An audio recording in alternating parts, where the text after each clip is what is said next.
Hello everybody and welcome to today's video. We are going to start today by talking about Stranger Things.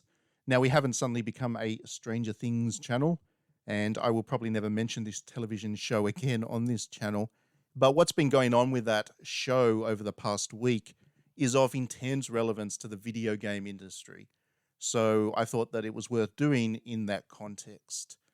What has been going on is the Duffer Brothers, who are the creators of Stranger Things, have been going into old episodes of the show and basically editing out stuff that fans have noticed have become plot holes. So it will naturally happen over the course of any kind of long-running television show. The stuff that goes on in the early episodes is kind of forgotten about towards the end of the show. The writers cannot possibly remember every single little detail about every single episode, and so they'll write something in that might conflict with something that a character said in one of the earlier episodes. And then naturally what happens after that is the real hardcore fans who watch this stuff on repeat start to notice those inconsistencies. It has happened with a lot of my favorite shows. I'm a big fan of House, for example, and I probably shouldn't admit that, but I do. I really do like House, and I watch that I watch that show through perhaps once per year, and it's 8 seasons long, and by the 8th season, stuff that was happening was conflicting with stuff that happened in the first season. It's the same with Friends. I grew up watching Friends, and I regularly rewatch Friends, and the jokes and stuff, some of the characterizations of the characters from the early episodes conflicts with what happens in the later ones. You have to be a real fan to notice these things, but fans do notice them, and then they talk about them. And in this case, in the Duffer Brothers case, they felt that they wanted to fix it, patch it, solve it. On the surface of things, that seems like a pretty reasonable thing to do, right? As an artist, you naturally want to create the best work of art you can. And as a consumer, or the audience, you want to consume the best quality work of art that you can. So there would seem to be a kind of natural symbiosis between the two, where the artist tries to create the best possible work of art and the consumer is happy to consume that. It seems to be something that's quite reasonable, but what has been going on with Stranger Things has actually created a lot of debate over the past week, especially amongst kind of art circles, about whether artists should be doing this, whether they should go in and change artworks, or for any reason really. And whether that's an actual good thing, whether it sets a dangerous precedent for the art industry going forwards. I happen to believe that it is a problem and they shouldn't be doing that. And it's not because I don't want them to create a great work of art, but it's more because it does set a pretty uncomfortable precedence about what might happen in the future if we normalize this behavior. So there are two things that I would like to bring up in relation to this. The first is, I don't think we should be editing artworks because of what it suggests about what we intend for the artwork to be. So to explain, the idea is that if you go into an artwork and fix it enough, you'll get it closer and closer to perfection. The idea being that perfection is what you should be pursuing with an artwork. And that is nonsense. Art cannot be perfect because humans are not perfect. Art is a reflection on us as humanity. It is our way of making the spaces around us more beautiful. It is the way of us communicating stories. It is the way of us reflecting on what it is like to be human. And the minute that you start to try to pursue perfection with art is the minute you lose the human quality. The perfect example of that is AI. There are experiments of people getting AI to produce artworks. And when you look at them, they're really beautiful. Almost always. Well, they always are kind of beautiful because that is the point. And they're almost indistinguishable to what a human artist might create. The difference is the human artist's work will have flaws in it. So the longer you look at it, the more you can appreciate the human quality in it. Whereas the more you look at an AI artwork, the more alienating it becomes. It becomes very uncomfortable to look at because it is lacking that human soul to it. It is lacking that extra quality that really kind of gives it life. To bring it back to Stranger Things' flaws are what makes Stranger Things such a great thing. It's not that it's perfect. It never was perfect. But because it had flaws, it had a heart and it had a soul, it was something that you could enjoy for all of its, all its pros and cons. It became And it also became something that you could talk about quite freely, because if something's perfect, what can you say about it other than it's perfect? But if something has flaws, then it becomes something that you can really dig into and enjoy talking about, which is really important to the artistic process as well. So for that reason, I don't think artists should be messing with their works. We should be trying to preserve the quality of the artwork, flaws and all, because the flaws are half the story about what makes that artwork what it is. The second thing I want to bring up here is the idea that if we normalize the ability to change artworks because we see flaws in them, and they're small flaws, but they are there, then we are getting closer to also normalizing the ability for anybody, not necessarily the original artist, but anybody who has an editing suite, to completely change an artwork to suit a kind of cultural norm that we have now. And I have to be careful about all of this, because you can get into some culture war nonsense, and I don't want to get into that side of things. But the reality is that we do live in an era where people expect artworks to reflect their moral values, not to challenge them, and certainly not to go against the grain in terms of what is culturally acceptable.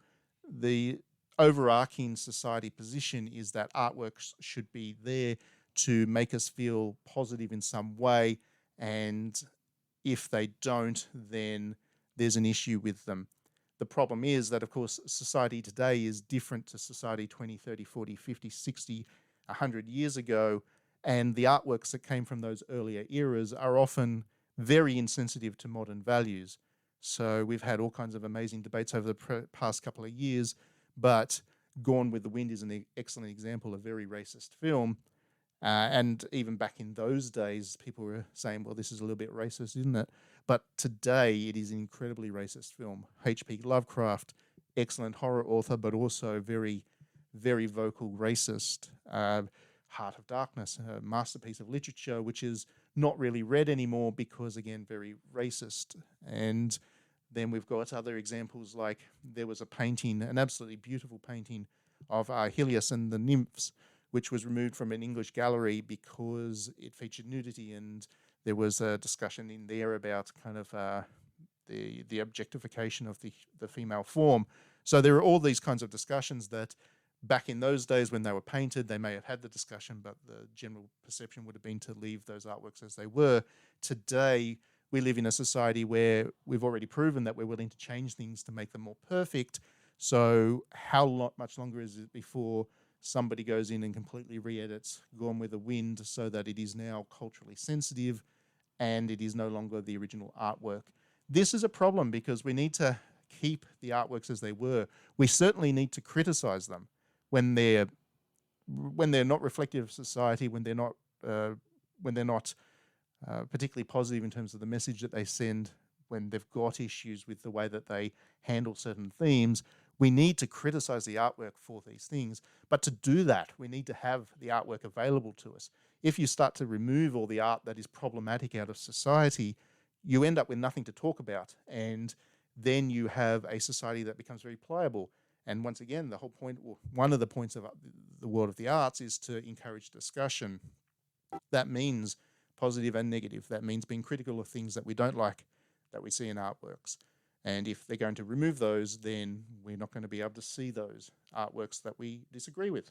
So to bring all of that together, the video game industry has already proven to be incredibly willing to change things for completely capitalistic reasons, and put that ahead of the artistic credibility of the thing. If we respected video games as an art form, then we would have left the ending of Mass Effect 3 there, warts and all, and just accepted that it was a deeply flawed ending to an otherwise great trilogy, and that was okay. That it was okay that it was flawed. We didn't have to like the flaw necessarily, but we needed to accept that this is how that this is how that artwork finished. Another example that is absolutely incredible to follow is the No Man's Sky story. The thing launched in a way that it launched, and I actually enjoyed it. I know some other people enjoyed it, but we were very much a niche. A lot of other people didn't enjoy it, and they really let the developer know. So the developer has spent the last couple of years fixing it. But in fixing it, you can no longer access that original game I don't like the changes. So I can no longer play No Man's Sky because the version of No Man's Sky that I enjoyed no longer exists. We have lost that artwork. Instead, we've got something that a lot of people do enjoy, but it is a different artwork. And it is an artwork that has been created to be as close to perfect as possible, so it feels much more like a product than a creative work. Anyway, those are my thoughts about this in general. Once again, to summarize, I guess, because I've thrown in a lot of words in this video, I believe that we should basically leave an artwork as it is. That's not to say we shouldn't patch something. So if a game has a bug that causes it to crash, as we've seen with plenty of games in recent years, then absolutely the developer needs to go in, submit a patch and fix that, because that is something that literally makes the artwork inaccessible. And if you want to then do other patches to add story elements in, like DLC, or to add costumes or whatever, then we can debate the commercials of that and whether that's right to do from a consumer perspective. But from an artistic perspective, that's all fine.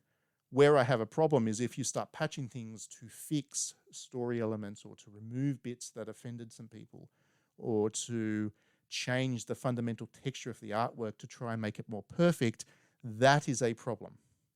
I fully think that we should let the developers know when we don't like what they've done with the game. And as a critic that has given away more than a few 1 out of 5s, I certainly do that. But I would never ask the critic to change the artwork to suit me, because I don't feel like that is the right way to look at any art form, including video games. Anyway, that is my summary. Do let me know your own thoughts in the comments. Maybe you approve of changing artworks so that they are more in line with what you'd like to play. So if so, do let me know. It could be a good discussion we have here. If you enjoy my videos, do hit that like and subscribe button. That way you will see them all as I upload them. And if you do want to support what we do here at digitallydownloaded.net, not just on the YouTube channel, but also our website and everything else, then you can back us on Patreon. That will be $1 a month to subscribe, or you can give us more if you'd like, and we certainly appreciate that. And in return for subscribing, you will also get a 56-page monthly magazine that we produce each month, which is not just about Japanese games, but kind of Japanese art in general. You've got literature and film and history and culture and travel and tourism and all the rest of it. So if you're ever interested in knowing kind of the place where Japanese games come from, that magazine will be of interest to you. All right, thanks everybody. We'll see you at the next video.